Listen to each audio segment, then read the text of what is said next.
The other issue also is we do have multiple faculty protection orders for Francis Widdowson. What are faculty protection orders? Well, no, the protection order, it's the federal, like, it's Canada's equivalent to essentially like a restraining A restraining order. Yes. Oh, so there's a Yeah. restraining order against Francis Widdowson on who? No. So, via like multiple faculty members. So I'm which not going to give faculty? you any faculty member names. That's hard. But don't you have to produce those, or don't you have to let that be known as to what these protection orders are? The fun part with those is you would have had received copies yourself I haven't received any copies. for protection. No, You were never served with never served a protection order. So we have no evidence that there's any protection orders. If you're telling me there's a protection order that would have been deemed active that you have not been served. I've not been served a protection order. If that's true, or if you're lying, then that is a technical further statement. So Yeah, if but- I can find Yeah, so Yeah, I've we can never, produce them, yeah. I've never been served with a protection Please feel order. free to produce them. Yeah, produce them. no, I don't have those numbers. Yeah, but Right, so Yeah. then you don't have any ground to stand on legally. and we'll move away from the He's entrance. protected by the Constitution. There's no Canadian constitution, it's a charter of rights and freedoms. It's a constitution. It is in the Constitution. Constitution. That's why there's the charter or the Justice Center of Constitutional Freedoms in Canada. They're legally protecting our Canadian Constitution. Which is the, yeah. But we'll move away from the entrance. But I have not been served with any protection orders. That's never happened. And as far as I'm concerned, that doesn't exist. Yeah, charter rights protect your freedom of speech and expression. And it is a very, very strong protections. We're just going through the University of Lethbridge now, court case, violations of charters of rights and freedoms, and that was totally me going onto campus.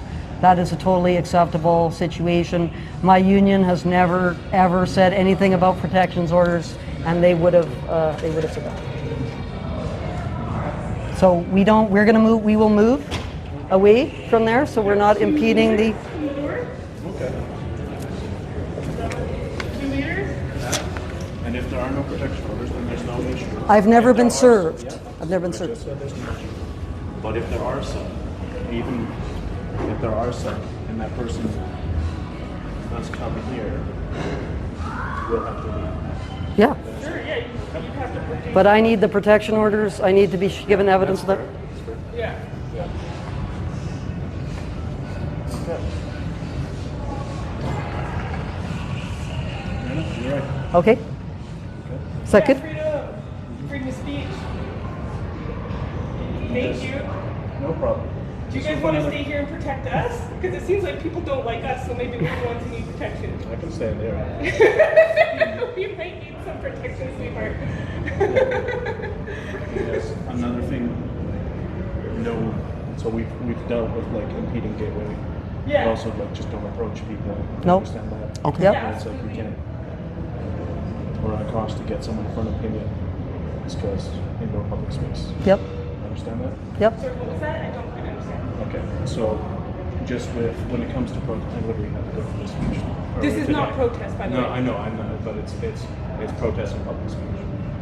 And the thing with that is, so as long as you're in a public space, public area, which the university is, then as long as you're not impeding people, blocking a gateway, which we covered, and as long as you're not actively approaching, the person comes to you, but you can't go out to people. It's basically like an anti-soliciting law under the guise for like public speech protest.